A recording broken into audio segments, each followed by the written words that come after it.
Oh, hey there. So while writing my script for the next Java episode on Castlevania Symphony of the Night, oh yeah, spoilers by the way for those of you who aren't subscribed to my Patreon, but the next Java is going to be on Castlevania Symphony of the Night. I found myself getting constantly distracted with the influx of news about video games, the industry as a whole, and of course, the future of the Zelda series. It got to the point where I realized, hey, instead of just blasting one of my friends with all my thoughts about it, why don't I just, write it all down and put it in a script and use it for my next video. So here we are. Now to just dive straight into this, the main part that I wanted to discuss is actually twofold: the future of the Zelda franchise, as well as game developers versus fans. The reason being is because I think these two things go hand in hand pretty well. By now, I'm sure you've heard all about the interview that's been making the rounds with Zelda series producer Eiji Aonuma, his thoughts on Tears of the Kingdom, and where he thinks the series should go in the future. Whether you have or not, I'll link to one of the interviews down below so you can take a look later on. The main takeaway from the article, whether intentional or not, is that Aonuma basically sees the Breath of the Wild and Tears of the Kingdom formulas as the future of the Zelda series going forward, and doesn't really seem to understand why anyone would prefer the older, more linear style of Zelda games. Essentially, he claims that anybody who does prefer the older style is simply being nostalgic. I'm not going to rehash the whole article, as there are plenty of people that have already done that, and there's a pretty great Arlo video that you can go watch that goes into it in more detail. What I wanted to talk about was the debate that this has sparked amongst fans and video game developers, especially on Twitter. A couple weeks ago, I saw someone I follow share the article on Twitter. In their quote tweet, they said, "There are still people who are telling Aonuma that he is wrong to feel this way. At some point, you just have to give up and recognize that they do not want to make the thing you want anymore." And well, because it's Twitter, this of course caused a lot of back and forth. In fact, I myself even replied and said that the hardest thing for fans to grasp is that ultimately the dev should and does have the final say on what they want to make. It'd be like standing over a painter's shoulder and going, "I prefer when you use lighter tints," as if the painter should care. So why am I talking about a Twitter thread? Well, because it got me thinking more about the topic, and while I still stand by what I said, I can completely understand fans who are upset when a series that they have loved for years, or in the case of Zelda, decades, can suddenly change for the worse in their eyes. The constant debate is if game developers should be listening to their fans when making these games, or going purely off of what they themselves want to make. This is not strictly a Zelda issue, as it's seen on, well, just about every single game franchise known to man. On the one hand, I can, to a degree, empathize with the gamer point of view, if only because it comes from a place of passion and love for these games. The problem is, too much passion and love tends to lead to obsession. It's also way easier to sit there and critique a finished product than it is to, make something original yourself. But we have to remember, at the end of the day, while they do provide entertainment for us, video games are art. In fact, I'd go as far as to say that video games have gone above art.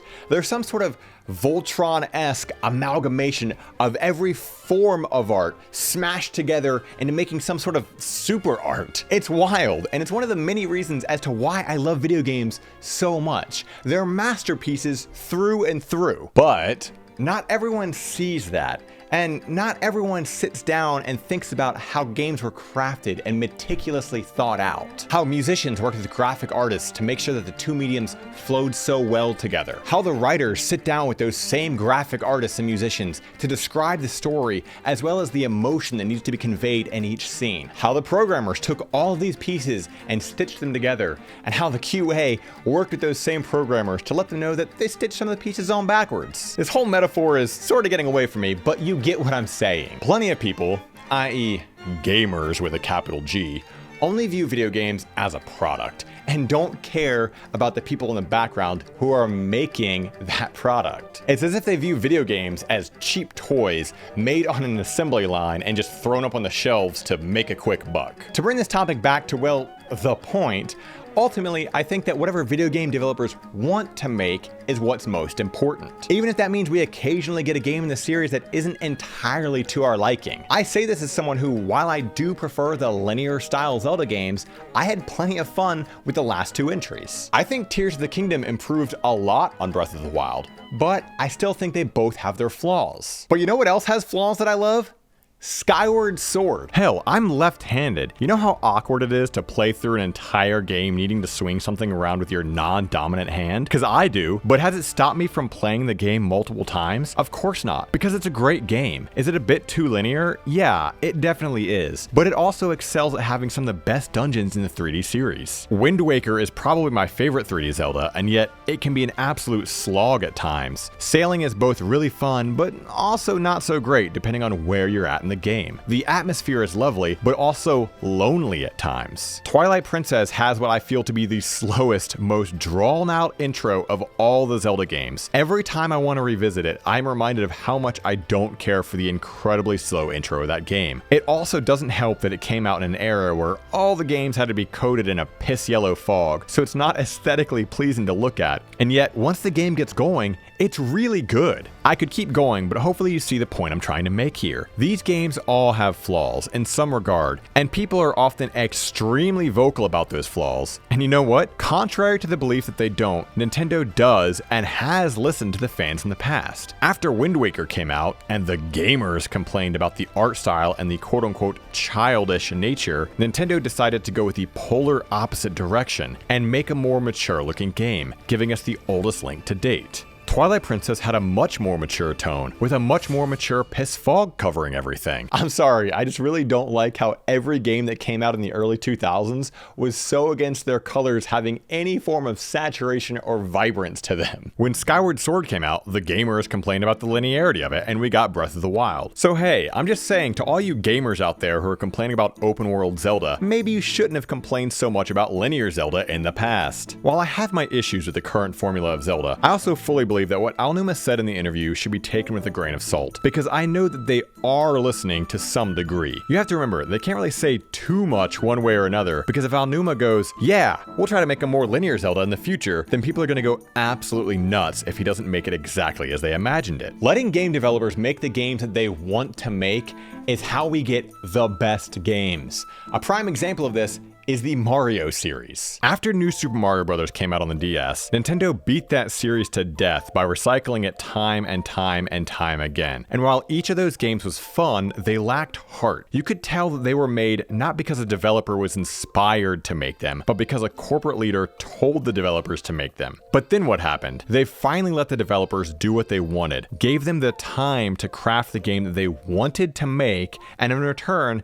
they gifted us with Super Mario Bros. Wonder. It was exactly what we needed to happen to breathe some fresh life into the 2D Mario series. When you put pressure on a game developer to make things that, you know, they don't want to make, be that from some sort of corporate entity or extremely verbal gamers on social media, you get sloppy, soulless games with no creativity. I like to think that hopefully this new style of Zelda isn't a replacement for the old, but it could hopefully coexist alongside them.